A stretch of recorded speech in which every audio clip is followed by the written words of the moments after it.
Zato jer sam na tjelesnoj razini imao puno prepreka da mogu postiti s lakoćom. To je jedno područje mog života koje je možda valjda i najveće područje mog života, duhovnog boja. Ne znam, nekom je to možda bludnost, nekom je kocka, nekom je alkohol, nekom je neka ovisnost, ne znam.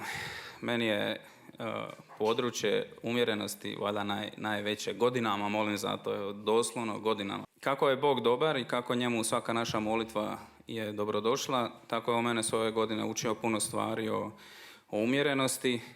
I